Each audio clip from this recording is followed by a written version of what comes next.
Our conversation tonight is titled Influencers. Influencers are commonly associated with, as you know, social media, where they use platforms to share content and connect with audiences. They inspire trends, promote products, and encourage certain behaviors. You all know Ninja or Tyler Blevins, a popular gamer and streamer, especially known for Fortnite. He is a influencer. Y'all know Dude Perfect, a group of friends who on TikTok that creates family-friendly, sports-related content. Everybody say influencer. What about Charlie D'Amelio? A TikTok sensation known for her dance videos. Oh, and who can forget Mr. Beast? I know y'all know Mr. Beast. I think he has the most followers on YouTube, millions of followers. He does elaborate challenges and stunts, gets big brand deals, drops bags on people, gives away houses. I don't know if you all read this study. I try to stay on top of trends as it relates to youth. And there's a study that the average youth, when you ask them what they want to be, is no longer a doctor or lawyer, basketball player or football player. It's a YouTuber. And so everybody say the game has changed. See, I know what you're thinking. You're thinking, Unique, you're going to tell me that I shouldn't be influenced. But I'm going to tell you the opposite. You should be influenced. As a matter of fact, God created everyone underneath the sound of my voice to be influenced. Let me prove it to you. Here's a big word, but y'all are smart. Neuroscience has proven that our neural pathways in our brain can be shaped by repetitive behavior. Meaning, God created you to be shaped by your environment. God has intentionally created every single person to be inspired and influenced by their surroundings. So the question is, who and what will we allow to influence us? Because no matter your age, you are created to be influenced. I always say to people who say, I don't like church and I don't need a pastor, my response to that is everybody has a pastor. Because everybody is learning and growing from somebody. Your pastor may be a movie star. Your pastor may be your favorite artist. Your pastor may be a sports figure. But you look to somebody to help shape and mold how you speak, how you dress, what you look like, the makeup you wear, how with the sneakers you want to buy, etc. As a matter of fact, a young man who was in his 30s when he wrote this, named Solomon, wrote, walk with the wise, and you will, oh, somebody knows it. Oh, give this middle schooler a hand.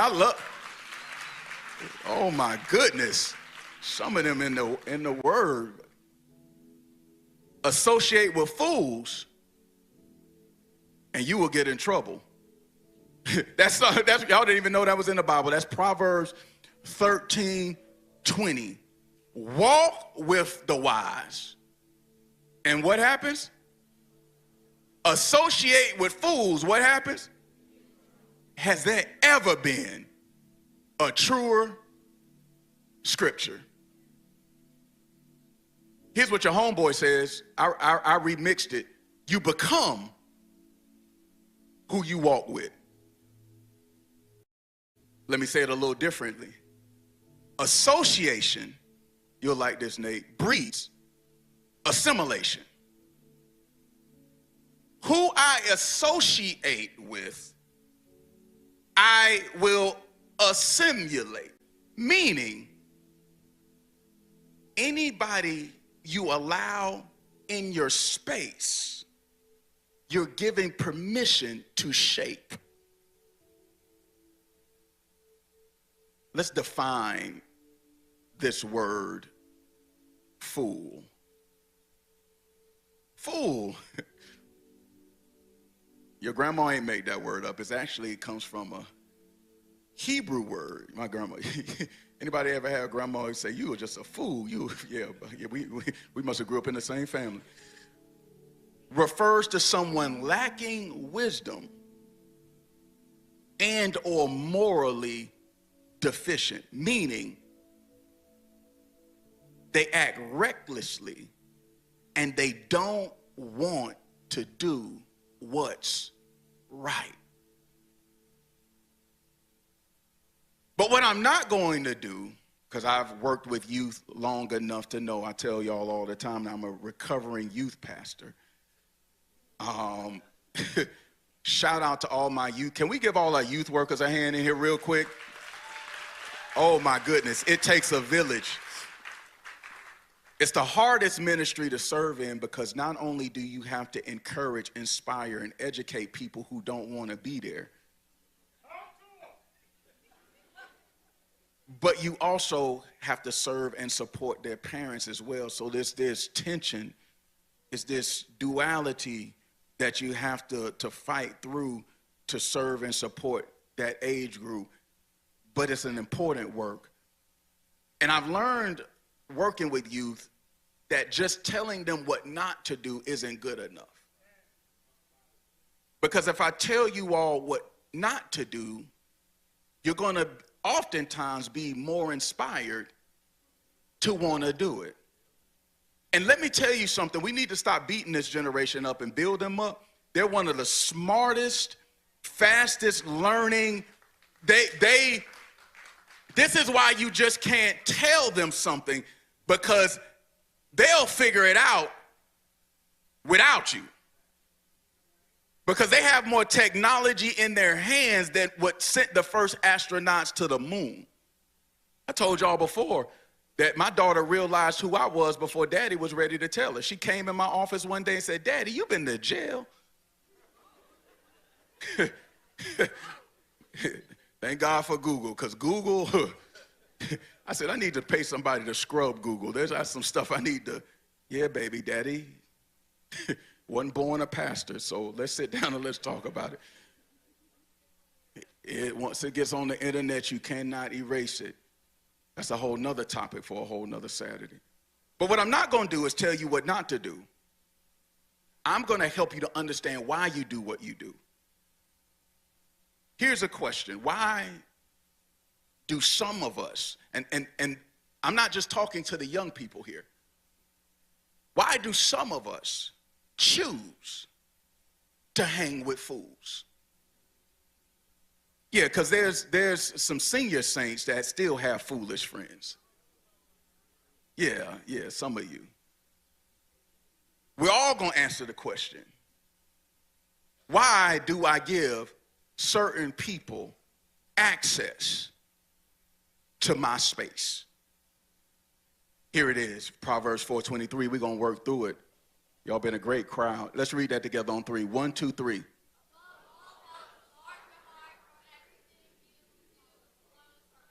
That's so good. Above everything.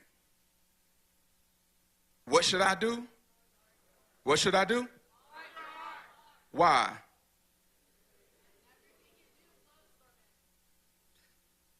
Your heart is the ground of your life. I often tell Chosen that you can learn from spiritual things through physical things. When you plant something in the ground, it grows from there. Watch this. The ground, Mama Gladney, is neutral. Its job isn't to tell you what to put in it. Its job is to respond to what's planted. It's kind of like money. Money has no soul. Money is determined, good or bad, by who's spending it. Your heart is designed to respond to whatever you put in it. You put lust in it, lust grows. You put hate in it, hate grows. You put jealousy in it, jealousy grows. You put love in it, you become more loving. You put kindness in it, kindness grows. Whatever you put in it, the heart spits it back out. Just like the ground. So everything you do, don't miss it, every decision you make comes from where? So guard it. Guard your space. And here's what makes this conversation so complicated in 2025. Your space isn't just physical, it's digital. So when I say guard your space, I'm not just talking about your physical friends. I'm also talking about who are you following on TikTok? What videos are you watching on YouTube? Because anybody you give access to space, digital or physical, they are shaping your life. Everybody say, above all else, I will guard my heart. We choose our friends. No, don't repeat that. I'm sorry. Y'all good. I'll take it from here. They're ready tonight. Listen. We choose friends based on the condition of our hearts.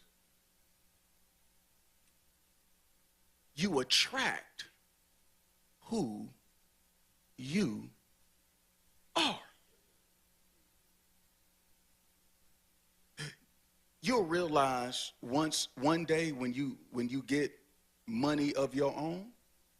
Some of y'all think y'all have money, but you don't have money. Your parents have money. You're broke.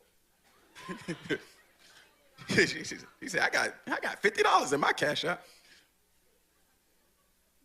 When you get money, what's going to happen is you're not going to want to be around people who don't. Because you're going to attract when you're successful and you grow in your education, you're going to want to hang around educated people. When you're confident, like I realized something about myself, that sometimes my confidence made other people who weren't as confident feel insecure. And what I started to do when I was around those people was cover up my light. But I realized, Unique, you just need to get around people who can be inspired by your confidence and not cover it up. So I started to shift my surroundings. It's not just about hanging with fools or the wrong crowds, but a deeper issue of alignment. If our heart is angry, hurt, lonely, curious, or confused, you gravitate towards friends who reflect or validate those feelings. Here it is. Let's get this on the screen. To truly desire a change in my influences, I must first examine and understand the condition of my heart. On three, let's read that together. 1, 2, 3. To truly desire a change in my influence, I must first examine and understand the condition of my heart. So tonight, friends, family, we're going to have heart surgery. We're going to investigate and navigate our hearts. So here's one condition that if we allow it to go unchecked will cause us to surround ourselves with fools. Identification and validation. Let me read it to you. We often seek out people who reflect what we feel internally. If we are angry, hurt, or struggling, we might feel most comfortable around others who share or validate the same energy. It creates a sense of belonging. That's why we say hurt people hurt people. And if you're angry, if you're hurt, if you're frustrated with life, that's when we have to take those feelings to Jesus and allow him to heal us. If not, we'll look for other hurt people who give us excuses to be hurt, who give us excuses to make the wrong decisions, who give us excuses to disobey our parents, who give us excuses to continue the same behavior that doesn't delete the hurt but increases the hurt.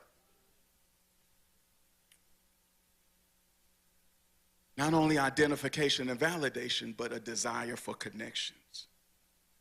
Friendships are a way for people to feel understood. If your heart is searching for acceptance, don't miss it. Even in pain, you'll settle for relationships that match your hurt rather than push you towards healing. Listen, if there is something lacking in your heart, you don't lean on another individual to fix it, because that sets you up for disappointment. I always say, I don't want to get too deep, but unrealistic expectations is what leads to disappointment. So when you enter a relationship with a friend and there's something that's missing in your heart and you're going to that friend to fill that void, if you set an unrealistic expectation, you set yourself up for disappointment in that relationship. Friends are not in your, they can be a tool for healing, but guess what? That has to come from God. Do not give access to your heart to somebody that does not have God in their life.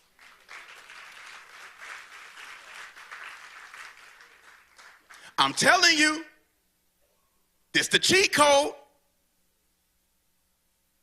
Because here's what makes it very simple to understand. Let's see who our theologians are in the room. Finish the sentence. It describes an attribute of God. God is what? That is one. Love, yeah, love was the one. That too. So guess what? Check this out. This isn't too deep. If God is love, then how can somebody love you if they don't have God? So most of our friendships, it's only one disappointment away from you not being friends, because most friendships are not Christ contract centered. Meaning, as long as you keep doing this, I'll keep doing this. As long as you keep going here with me, I'll go there with you. But the minute something happens that ruins the agreement,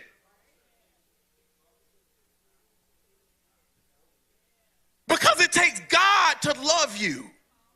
That's why some of us are hurt right now. We had parents in our life who didn't have God. And even our parents who brought us into earth didn't have the capacity to genuinely love us. So before you make a friend, before you say, that's my bestie, see who their bestie is. Because if your bestie in Jesus, you don't get to be my bestie. Let's keep going. You got to watch out for your validation. You have to watch out for your desire for connection. And you have to watch out for your avoidance of the emotional pain you feel as a youth, young adult, or adult. Here it is. Instead of confronting our feelings or seeking healthy ways to process pain, we often gravitate towards relationships that numb or mask what we're going through. So instead of talking to your parents, instead of talking to a counselor, instead of going to your pastor to deal with the pain, what we do instead is we try to distract ourselves from the pain. You don't have to raise your hand, but have you ever been in a relationship just to entertain yourself because you were hurt? I'm going to go here tonight. I know I don't need to be here, but if I sit here, I don't know what I'm going to end up thinking about. Or you know what, I'm going to date this person.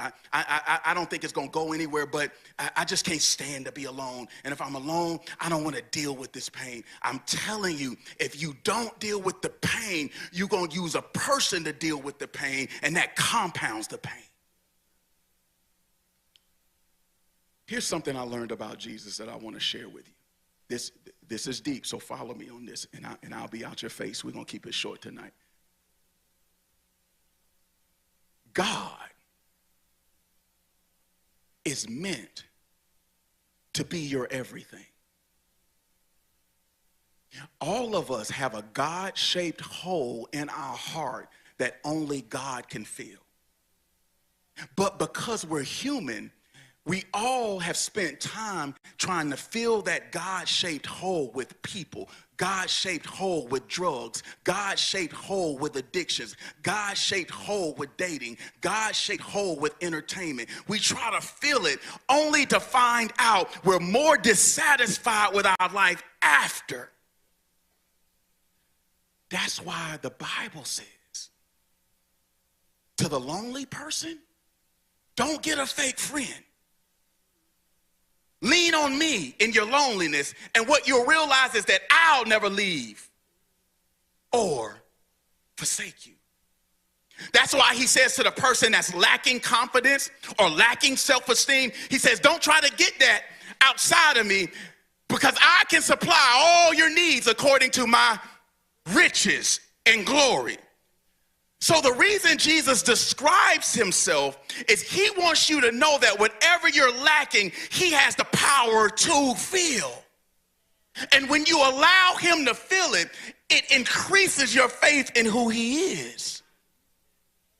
And then the next time you have a lack, you go to him. And the next time you have a pain, you go to him. And next time you have a frustration, you go to him. And then before you know it, you have an authentic relationship with Jesus.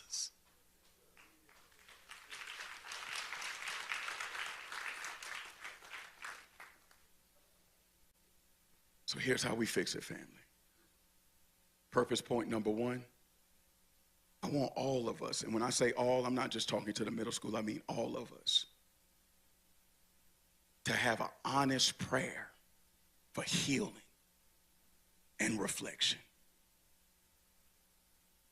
Because if you attract who you are, you got to get your heart. I have to get my heart clean, because if I have a dirty heart, I'm going to attract dirty people. That's why David said, oh God, search me and know my heart. Point out anything in me that offends you, and lead me along the path of everlasting life. Middle schoolers, I want you to go home and I want you to pray Psalm 139, 23 through 24. Everybody else, I want you to go home and pray Psalm 139, 23 through 24. Because some of us have attracted mess in our life because of mess we didn't even know was in our life. I was talking to a young lady and she said, Unique, I just feel like I keep attracting the wrong men. Well, you got the wrong thing in your heart. Be careful. Clean your heart. Why are you attracted to it? Clean your heart. Why'd you get hustled? I like to watch this show called American Greed. And in the show American Greed, it's a show that talks to people who have been hustled out of money by corporations and CEOs. And what I realized is that most of the people that were hustled out of their money had greed in their heart. So when you have something in your heart, this is worth you coming out tonight. You can't recognize it in somebody else's heart. That's why Jesus said, remove the plank from your own eye, then you can see the speck in everyone else's eye. In other words, because of the mess that's in your life, you can't discern mess in other people's life. So if you have a greedy spirit, you'll be hustled by a greedy person. How else you think you gonna believe that you gonna make 20% on your money year over year with no risk of losing it? Where do you make money with no risk?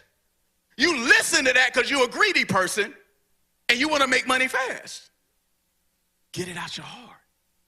Then you can see it when it shows up in somebody else. Oh, that's so good. Listen, when we invite God to heal our hearts, it will naturally influence our choices. And because your heart is better, your friends will be better. Purpose point number 2, I'm almost done. Set a standard.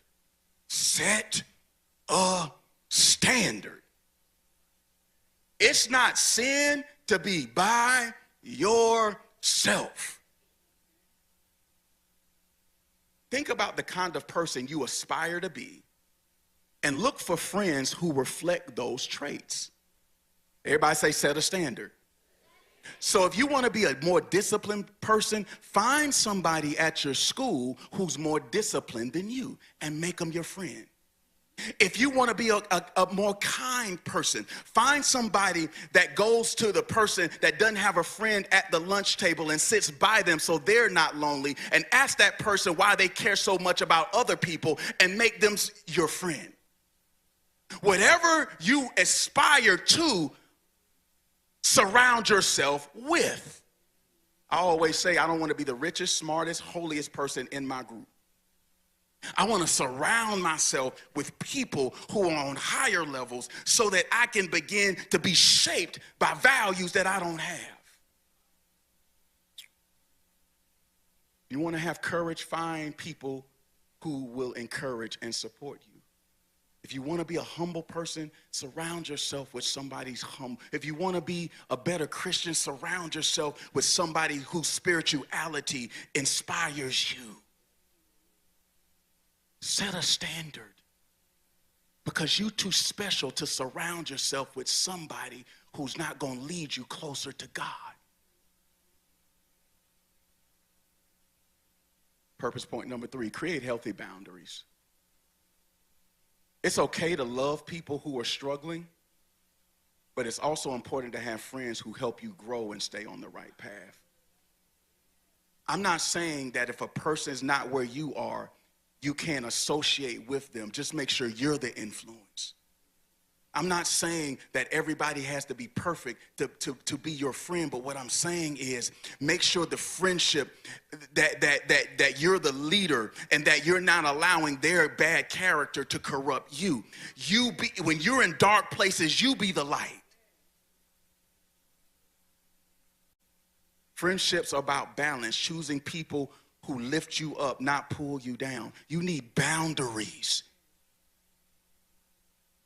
Purpose point number 4, last one. You need Christ-like influences. You need to meditate on scriptures like Proverbs 13:20. Walk with the wise. Listen to what I'm saying. Wisdom is the ability, supernatural ability, to hear from God and obey him. Who do you have in your circle that's wise?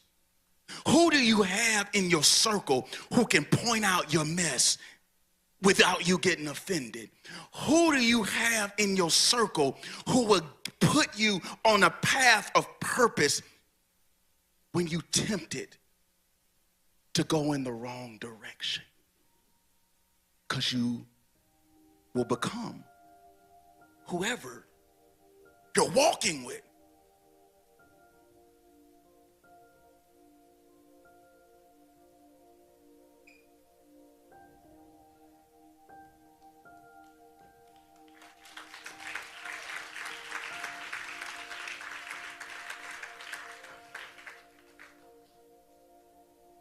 Last scripture to sum up everything that I've said, and then we're going to worship. 2 Corinthians 3:18 says, but we all, with unveiled faces, beholding as in a mirror the glory of the Lord, are being transformed into the same image from glory to glory, even as by the Spirit of the Lord. Did you get that? Read that with me on 3. 1, 2, 3. But we all, with unveiled faces, beholding as in a mirror the glory of the Lord, are being transformed into the same image from glory to glory, even as by the Spirit of the Lord. Paul explains, this is so profound, that as we worship with unveiled faces, meaning, listen, we're not hiding from God. We don't have to hide what's in our heart from the one that gave us the heart. So Paul is saying, I'm coming before the Lord with nothing hiding. And I'm looking at God like I look in a mirror. And as I spend time in God's presence, what happens? I'm being transformed into the same image from glory to glory. Oh, dear. Whoever holds your focus has permission to shape you in their image. Oh, no, you missed it, because you would have lost your mind if you would have got that. Whoever you give access to your space, whoever you called a friend, you have given permission to them to transform you into their image.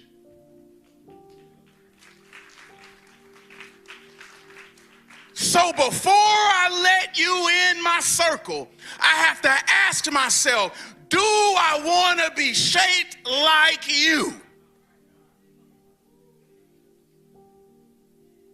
How could I marry a person I don't want to be like? How could I date a person that I don't want to become? How could I have a friend that I don't want their habits? Don't give anyone your time unless you want to be transformed into who they are.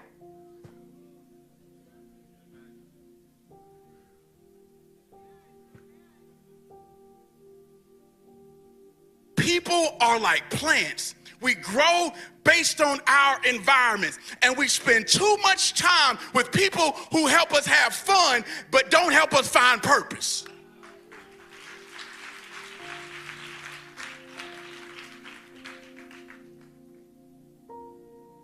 You become the company you keep. That's why we're about to have church. Quest family, sometimes we have church at the end. As you can see, I be a little bit more lit at Chosen, you know what I'm saying? I don't want to get Pastor John nervous over there, JT. But here it is. That's why I must spend time with Jesus. Because with unveiled face, when I get in God's presence, I'm giving God permission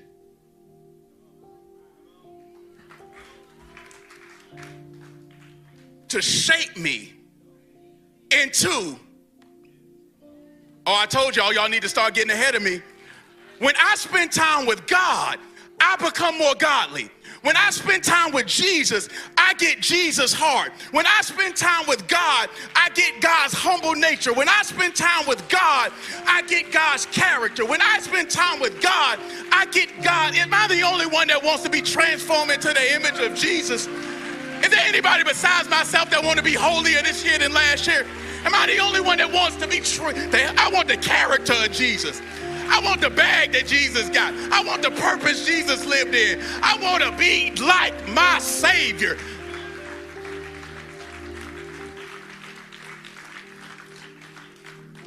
So that's why I get in my word. That's why I run to the stage and worship. That's why I listen to worship music, not just on Saturday or Sunday, but every day of the week. Why? Because the more I spend time with God, the more you see light shining from me. The more I spend time with God, the more you see miracles come. So I got to spend time with holy if I want to be holy. But I got to spend time with the man that made purpose if I want to be purposeful. I can't expect to live in purpose and only surround myself with human people.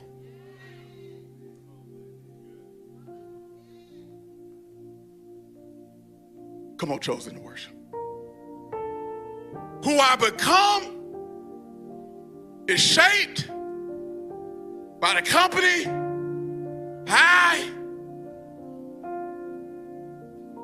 So don't be ashamed to shift your company. Don't be ashamed to let some friends go. Don't be ashamed to tell your friends, I'm trying to do something different. Don't be ashamed to sit at a different lunch table and figure out who you are before you let somebody else in your space. Don't you be ashamed to stand alone until you begin to attract what you are called and created to be.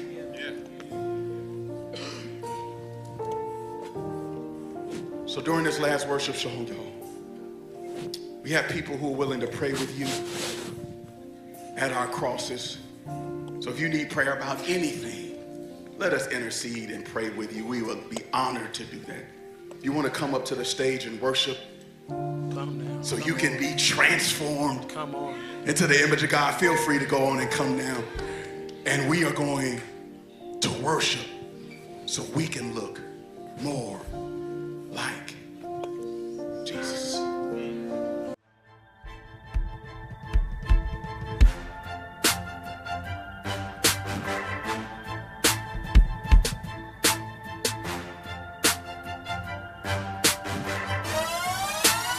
I am chosen. In the midst of the pain, it's the purpose that we gain. That's on everything. I am chosen. Look how far we done came, still staying in our lane more than anything. I am chosen. Here to change up the game through the blood and the stains. None of it's in vain. I am chosen. Walk like it, talk like it. It's all in the name. I am chosen. Walking it out, the lifestyle we talking about is really much more than running your mouth. Through the vein comes the purpose, underground what comes to the surface. It's the thing that God will pull out. I know that He will reign and He does. So if I caught in a drought, tell me what I'm really worried about. Because if God watches sparrows and He feeds them, we already know that He's there when we need Him. Jesus. All fall but summer is what springs up. Gotta die to self cause He rose in due season. Trust the fact that He will never leave us. If I stay chained to the sun, then the Father shines to pieces. May the Lord keep us, protect us, and free us. Many called but chosen is a hybrid Prius. Men are training to be priests, classy in our speeches. May the seed generation lead us. My purpose telling, I'm at the altar confessing. Sometimes I'm lesser, but lessons create the purpose blessing. I'm slick, but He be calling me son, and I'll be up in the church building, preparing for fun. Bless and protect, I'm pledging my allegiance, respect. 4 years in the making, started out by the crock and the jacks. Chosen to worship, keep it classy at best. And while I'm up in the lab, there's men in training on the journey to quest. I can't forget that when I'm stressed that I stretch and make my request, because I'm thankful God provided his best. And for my bride, I keep an S on my chest, because without the Lord, I know that I'll be a wreck. And this ain't no jest. I pray that I daily ingest a word from the Lord until the day that I finally rest, because the purpose at the top I address. I'm a chosen few, I'm operating for the Lord, I'm obsessed. You know we rockin' chosen, breaking bread, last supper, and they be catching sleepy eyes till the church is over. God been moving boulders, lately I've been moving bolder. Thanking God for this family, man, we a year older. God got my back like a backpack, if I backtrack, just waiting for the bounce back. Purpose over pleasure, need a fall back, waiting for the call back. When I fell off track, had me living so whack, so whack, so whack. Man, he's so amazing, that love is never failing. When I'm down, I'm always praising. Got the mic like we chosen to worship, and when I found God, all of my emotions were stirred up, chosen generated. I put my head down in my work, so now I'm elevated. And if I didn't call it God, I would've never made it. Rated R, you know that we righteous, and he's healing all the sick, even those with the virus. So you gotta keep it classy when you dealing with me. Ever since the sun, you know that I am chosen. In the midst of the pain,